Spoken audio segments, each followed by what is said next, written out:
Halo adik-adik. Adik-adik masih ingat nggak cerita minggu lalu itu tentang apa? Yes, betul, tentang kemurahan hati. Kakak mau tanya, ada 3 orang yang melewati orang yang dipukul habis-habisan. Yang pertama adalah seorang imam. Menurut adik-adik, apakah imam itu tahu bahwa dia harus baik hati? Apakah imam itu tahu bahwa dia itu harus menolong orang yang sedang menderita di pinggir jalan? Ya tahulah, pasti tahu, karena imam ini banyak belajar tentang agama. Tapi dia memilih tidak menolong. Tahu, tapi tidak melakukan. Yang kedua, kakak mau tanya, apakah seorang Lewi yang lewat juga tahu bahwa dia itu harusnya menolong orang yang sedang menderita, yang dirampok, yang dipukulin, tergeletak di jalan, gak bisa apa-apa? Iya, ya pasti tahulah. Orang Lewi itu kan hidupnya di bait Allah.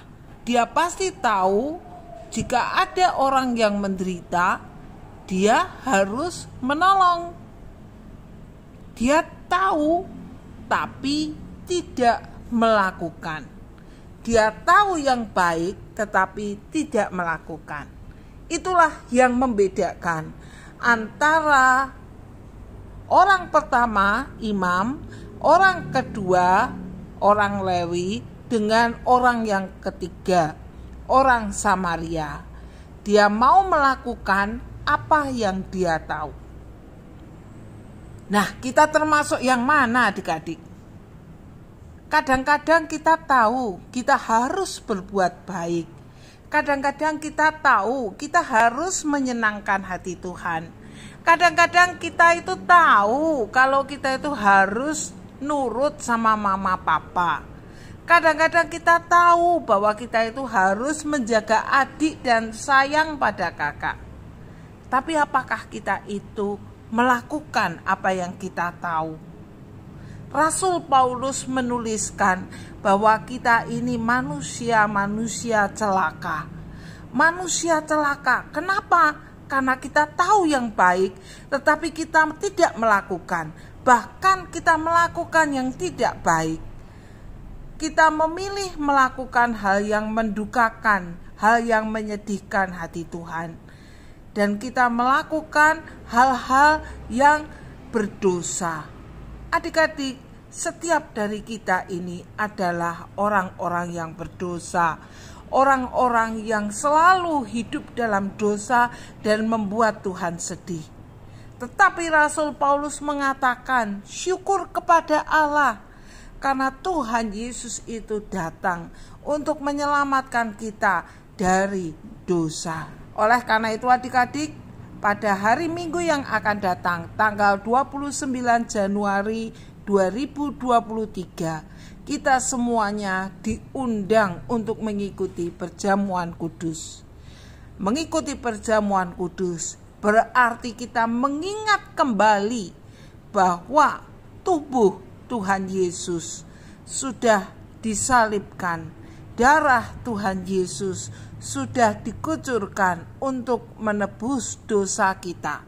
Dosa setiap anak-anak Tuhan yang meskipun tahu yang baik, tapi kadang-kadang kita tetap melakukan pelanggaran.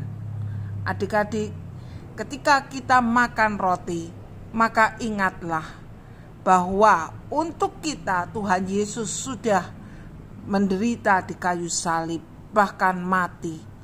Dan ketika kita minum anggur, ingatlah bahwa untuk kita darah Tuhan Yesus sudah dicurahkan untuk menebus dosa kita.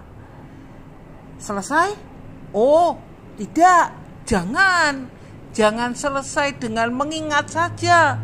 Tetapi marilah dengan perjamuan kudus yang akan datang, kita dikuatkan untuk kembali hidup seturut dengan kehendak Tuhan. Kalau tahu yang baik, lakukanlah yang baik. Kalau tahu yang benar, lakukanlah yang benar.